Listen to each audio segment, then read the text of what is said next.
Junior executive trainee Cochin shipyard ലിമിറ്റഡിനെ കുറിച്ച് നിങ്ങൾ കഴിഞ്ഞ വീഡിയോയിൽ കണ്ടിട്ടുണ്ടാവും. എന്നാൽ ഈ എക്സാമിനേഷൻ എങ്ങനെയാണ്, ഇതിൻ്റെ സെലക്ഷൻ പ്രോസസ്സ് എങ്ങനെയാണെന്ന് ചോദിച്ച് ഒരുപാട് ആളുകൾ വീഡിയോയുടെ താഴെ കമൻറ്റ് ചെയ്തിട്ടുണ്ടായിരുന്നു. അപ്പോൾ ഇന്നത്തെ വീഡിയോ എന്ന് പറയുന്നത് കൊച്ചിൻ ഷിപ്പ്യാർഡ് ലിമിറ്റഡിൽ ജൂനിയർ എക്സിക്യൂട്ടീവ് ട്രെയിനിയുടെ ഒരു കംപ്ലീറ്റ് സെലക്ഷൻ പ്രോസസ്സാണ് നമ്മൾ ഇന്ന് ഡിസ്കസ് ചെയ്യാൻ പോകുന്നത്.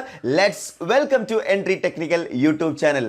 അപ്പോൾ ഇതേപോലെ നമുക്ക് ഇൻഫോർമേറ്റീവ് ആയിട്ടുള്ള ഒരുപാട് വീഡിയോസുകൾ വരുന്ന ഒരു ചാനലാണ്. സോ തീർച്ചയായിട്ടും ഈ ചാനൽ ഒന്ന് സബ്സ്ക്രൈബ് ചെയ്യുക, അതേപോലെ സുഹൃത്തുക്കൾക്കൊന്ന് ഷെയർ ചെയ്ത് കൊടുക്കുകയും ചെയ്യാം. അപ്പോൾ ഈ ഒരു CSL അഥവാ കൊച്ചിൻ ഷിപ്പ്യാർഡ് ലിമിറ്റഡിൽ എക്സിക്യൂട്ടീവ് ട്രെയിനി പോസ്റ്റിൽ എക്സാം കണ്ടക്ട് ചെയ്യാൻ പോകുന്നത് രണ്ട് ഫേസസ് ആയിട്ടാണ് എക്സാം കണ്ടക്ട് ചെയ്യാൻ പോകുന്നത്. ഫേസ് 1 എക്സാമിനേഷൻ ഉണ്ടാവും, അതേപോലെ തന്നെ ഫേസ് 2 ഉണ്ടാവും. ഇതിൽ തന്നെ മറ്റൊരു പ്രധാനപ്പെട്ട കാര്യം പറയാന്നുണ്ടെങ്കിൽ ഈ ഫേസ് 1 ഒക്കെ എവിടെയാണ് കണ്ടക്ട് ചെയ്യാന്ന് പലരും ചോദിച്ചിട്ടുണ്ട്. കാരണം ഇതിൽ വേക്കൻസി വന്ന സമയത്ത് അവർ പറഞ്ഞിട്ടുള്ളത് മുംബൈ, ബാംഗ്ലൂർ ഒക്കെ വേക്കൻസി ഉണ്ടെന്ന്. അപ്പോൾ എക്സാം സെൻറ്റർ കേരളത്തിന് പുറത്തേക്ക് വരുമോ എന്നൊക്കെയുള്ളൊരു ആശങ്ക പറഞ്ഞിട്ടുണ്ടായിരുന്നു. പക്ഷേ എക്സാം സെൻറ്റർ ഫേസ് 1 മസ്റ്റായിട്ട് അത് കേരളത്തിൽ തന്നെയാണ് കണ്ടക്ട് ചെയ്യുക എന്നുള്ളത് അവരുടെ നോട്ടിഫിക്കേഷനിൽ കൃത്യമായിട്ട് മെൻഷൻ ചെയ്തിട്ടുണ്ട്. അപ്പോൾ ഇതിൽ ഫേസ് 1 എന്തൊക്കെയാണ് വന്നിരിക്കുന്നത് നോക്കാം. ഫേസ് 1 എന്ന് പറയുന്നത് 60 മാർക്കിൻ്റെ MCQ ആണ്, മൾട്ടിപ്പിൾ ചോയ്സ് ക്വസ്റ്റ്യൻ ആണ്.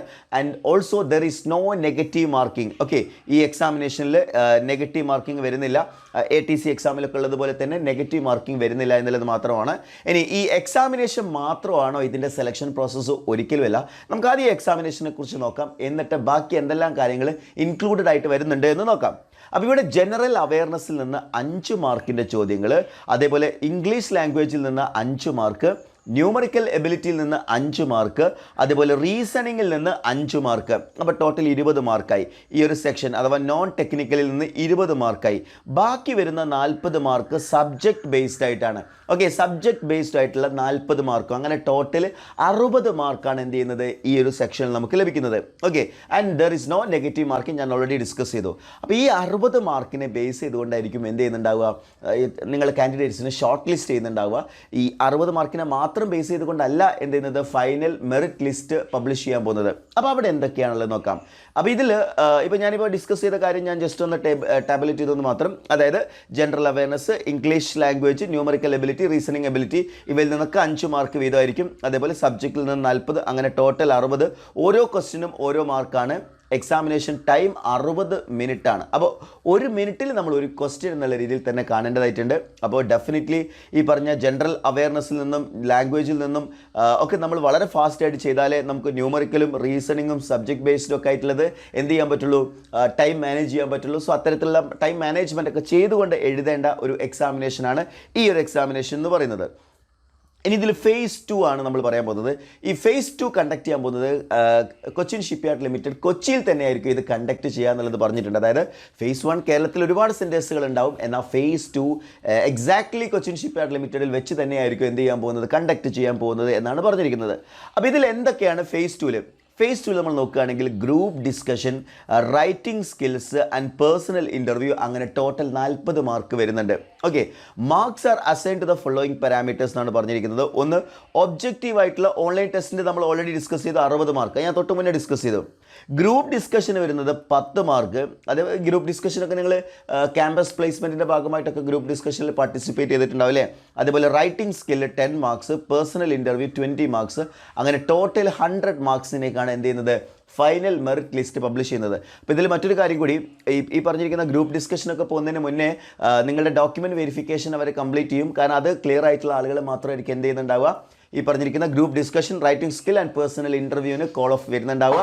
അപ്പോൾ ആ രീതിയിലാണ് എന്ത് ചെയ്തിട്ടുള്ളത് ഈ ഒരു എക്സാമിനേഷൻ്റെ സ്ട്രക്ചർ വന്നിരിക്കുന്നത്. അപ്പോൾ ഇതിൽ ഒരുപാട് ആളുകൾക്കുള്ളൊരു സംശയമാണ്, നമുക്ക് ആദ്യത്തെ സിലബസ് പോർഷൻസ് ഒക്കെ ഓക്കെയാണ്. അതായത് general awareness, English language, numerical ability, reasoning ability ഒക്കെ നമ്മുടെ മുന്നിൽ വളരെ സ്ട്രക്ചേർഡ് ആയിട്ടുള്ള ഒരു സിലബസ് നമ്മുടെ മുന്നിലുണ്ട്. എന്നാൽ ഈ എക്സാമിൻ്റെ സബ്ജക്ട് ബേസ്ഡ് ആയിട്ടുള്ള ടോപ്പിക് എന്താണ് വരുന്നത് എന്നുള്ളത്, അല്ലെങ്കിൽ ഏത് ലെവലിലേക്കാണ് വരുന്നത് എന്നുള്ളത് പലരും ചോദിച്ചിട്ടുണ്ട്. അപ്പോൾ നിങ്ങൾക്ക് ഈ സബ്ജക്റ്റ് ബേസ്ഡ് ആയിട്ടുള്ള ഓരോ വിഷയത്തിൻ്റെയും ഇലക്ട്രിക്കൽ, മെക്കാനിക്കൽ, ഇലക്ട്രോണിക്സ് ബ്രാഞ്ചസുകളുടെ തീർച്ചയായിട്ടും അതിൻ്റെയൊക്കെ സിലബസ് PDF ആവശ്യമുണ്ടെങ്കിൽ നിങ്ങൾ ചെയ്യേണ്ടത് ഇത്രമാത്രം, താഴെ കൊടുത്തിരിക്കുന്ന ഗൂഗിൾ ഫോം ഒന്ന് ഫില്ല് ചെയ്യുക. നമ്മൾ എന്ത് ചെയ്യുന്നതായിരിക്കും, തീർച്ചയായിട്ടും ആ സിലബസ് നിങ്ങൾക്ക് അയച്ചു തരുന്നതായിരിക്കും. എൻട്രിയുടെ ഒഫീഷ്യലായിട്ടുള്ള നമ്മൾ ടീം തയ്യാറാക്കിയിട്ടുള്ള ഒരു സിലബസ് PDF നിങ്ങൾക്ക് എന്ത് ചെയ്യുന്നതായിരിക്കും, നമ്മൾ അയച്ചു തരുന്നതായിരിക്കും. അപ്പോൾ ഈ ഒരു സിലബസ് ഡയറക്റ്റ്ലി പറയാന്നുണ്ടെങ്കിൽ സിലബസ് എന്ന് പറയുന്നത് പ്രീവിയസ് ഇയർ നടന്ന എക്സാമിൻ്റെ ക്വസ്റ്റ്യൻ പേപ്പർ അനലൈസ് ചെയ്തുകൊണ്ടുള്ള ഒരു സിലബസ് ആയിരിക്കും നിങ്ങൾക്ക് ലഭിക്കാൻ പോകുന്നത്. കാരണം അവരുടെ നോട്ടിഫിക്കേഷനിൽ ഒഫീഷ്യലായിട്ട് സിലബസ് എന്ത് ചെയ്തിട്ടില്ല, വന്നിട്ടില്ല. എന്നിരുന്നാലും നമുക്ക് മനസ്സിലാക്കാൻ പറ്റുന്നത് കഴിഞ്ഞ പ്രാവശ്യത്തെ ക്വസ്റ്റ്യൻ പേപ്പർ അനലൈസ് ചെയ്തുകൊണ്ട് ഒരു സിലബസ് നമുക്ക് തയ്യാറാക്കാൻ പറ്റും. സോ ആ ഒരു സിലബസിൻ്റെ PDF ലഭിക്കാൻ വേണ്ടിയാണ് നിങ്ങൾ താഴെ കൊടുത്തിരിക്കുന്ന ഗൂഗിൾ ഫോം ഫില്ല് ചെയ്യേണ്ടത്. അതേപോലെ തന്നെ നിങ്ങൾ ഈ എക്സാമിനേഷൻ കൊച്ചിൻ ഷിപ്പ്യാർഡ് ലിമിറ്റഡിലുള്ള എക്സിക്യൂട്ടീവ് ട്രെയിനി എന്ന് പറയുന്ന പോസ്റ്റിലേക്ക് നിങ്ങൾ ആഗ്രഹിക്കുന്നുണ്ടെങ്കിൽ എൻട്രിയുടെ ഏറ്റവും മികച്ച ക്ലാസ്സസ് ഇതിനായി തയ്യാറായി കഴിഞ്ഞു. കൊച്ചിൻ ഈ ഷിപ്പ്യാർഡ് ലിമിറ്റഡിൻ്റെ എക്സ്ക്ലൂസീവ് ആയിട്ടുള്ള ഒരു ബാച്ച് നമ്മൾ സ്റ്റാർട്ട് ചെയ്യാണ്. സോ ഈ ഒരു ബാച്ചിൽ ജോയിൻ ചെയ്യുന്നതിന് വേണ്ടിയും താഴെ കൊടുത്തിരിക്കുന്ന ഗൂഗിൾ ഫോം നിങ്ങൾ ഫില്ല് ചെയ്യുക. അതേപോലെ ഈ എക്സാം എഴുതാൻ ഉദ്ദേശിക്കുന്ന നമുക്ക് സൗത്ത് ഇന്ത്യൻസിനെ സംബന്ധിച്ചിടത്തോളം അല്ലെങ്കിൽ കേരളത്തിലെ ഉദ്യോഗാർത്ഥികളെ സംബന്ധിച്ചിടത്തോളം ഇതൊരു മികച്ച അവസരമാണ്. ഇപ്പോൾ കേരളത്തിലെ ആളുകൾ പൊതുവെ മറ്റു സംസ്ഥാനങ്ങളിലൊക്കെ ഇതേപോലെയുള്ള ലിമിറ്റഡ് കമ്പനീസിലേക്ക് നടക്കുന്ന, ഇപ്പോൾ വിസാഗ് സ്റ്റീൽ, അതേപോലെ ഇങ്ങനെ പല പല കമ്പനീസ് ഉണ്ട്. അവിടെ നിന്ന് പോയി അറ്റൻഡ് ചെയ്യാറില്ല, കാരണം എക്സാം സെൻറ്റർ ഒക്കെ അവിടെ ആവുമെന്ന് വിചാരിച്ചിട്ട്. എന്നാൽ ഇവിടെ കൊച്ചിൻ ഷിപ്പ്യാർഡ് ലിമിറ്റഡിൽ കേരളത്തിൽ തന്നെയാണ് ടെസ്റ്റ് സെൻറ്റർ വരാൻ പോകുന്നത്. അതേപോലെ തന്നെ ഈ എക്സാമിൻ്റെ സിലബസ് എന്ന് പറയുന്നത് നമ്മൾ പല പല എക്സാംസുകളിൽ ഓൾറെഡി ഫെമിലിയർ ആയിട്ടുള്ള സിലബസ് കൂടിയാണ്. അപ്പോൾ നമ്മുടെ തന്നെ കഴിഞ്ഞ പ്രാവശ്യത്തെ സ്റ്റുഡൻസ് എന്ത് ചെയ്തിട്ടുണ്ട്, കൊച്ചിൻ ഷിപ്പ്യാർഡ് ലിമിറ്റഡിൽ ക്ലിയർ ചെയ്തിട്ടുണ്ട്. അപ്പോൾ അവർ എന്താ ചെയ്യുകയെന്ന് വെച്ച് കഴിഞ്ഞാൽ ഒരിക്കലും കൊച്ചിൻ ഷിപ്പ്യാർഡ് ലിമിറ്റഡിൻ്റെ ഒരു കോഴ്സ് നമ്മൾ കഴിഞ്ഞ പ്രാവശ്യം കണ്ടക്ട് ചെയ്തിട്ടില്ല. എന്നിരുന്നാലും ഓൾറെഡി എൻട്രിയുടെ കോഴ്സസ് നമ്മൾ എൻട്രിയോടൊപ്പം പഠിച്ചു തുടങ്ങിയ ഉദ്യോഗാർത്ഥികൾ എന്ത് ചെയ്തിട്ടുണ്ട്, CSL എക്സാം ക്ലിയർ ചെയ്ത് പഠിച്ചിട്ടുണ്ട്. അപ്പോൾ അതിൻ്റെ അടിസ്ഥാനത്തിലാണ് അവരെ കൂടി ഉൾക്കൊള്ളിച്ചുകൊണ്ട് എക്സ്ക്ലൂസീവ് ആയിട്ടുള്ള ഒരു സ്പെഷ്യൽ ബാച്ച് നമ്മൾ സ്റ്റാർട്ട് ചെയ്യുന്നത്. അപ്പോൾ ആ എക്സാം സീരീസ്, ആ എക്സാമിൻ്റെ പാറ്റേൺ കൃത്യമായിട്ട് മനസ്സിലാക്കിക്കൊണ്ട് ഈ എക്സാം ക്രാക്ക് ചെയ്യാനുള്ള ഏറ്റവും എഫക്റ്റീവ് ആയിട്ടുള്ള ഒരു ബാച്ചാണ് CSL അഥവാ കൊച്ചിൻ ഷിപ്പ്യാർഡ് ലിമിറ്റഡിൽ നമ്മൾ സ്റ്റാർട്ട് ചെയ്യുന്നത്. അപ്പോൾ ഈ ഒരു ബാച്ചിൽ ജോയിൻ ചെയ്യുന്നതിന് വേണ്ടിയിട്ടും അതേപോലെ ഞാൻ നേരത്തെ പറഞ്ഞ ഓരോ ബ്രാഞ്ചസുകാരുടെയും PDF ലഭിക്കുന്നതിന് വേണ്ടിയും നിങ്ങൾ ചെയ്യേണ്ടത് ഇത്രമാത്രം. താഴെ കൊടുത്തിരിക്കുന്ന ഗൂഗിൾ ഫോം ഫില്ല് ചെയ്യുക, നന്നായിട്ട് പഠിക്കുക, നല്ല വിജയങ്ങൾ കരസ്ഥമാക്കുക. Wish you all the best.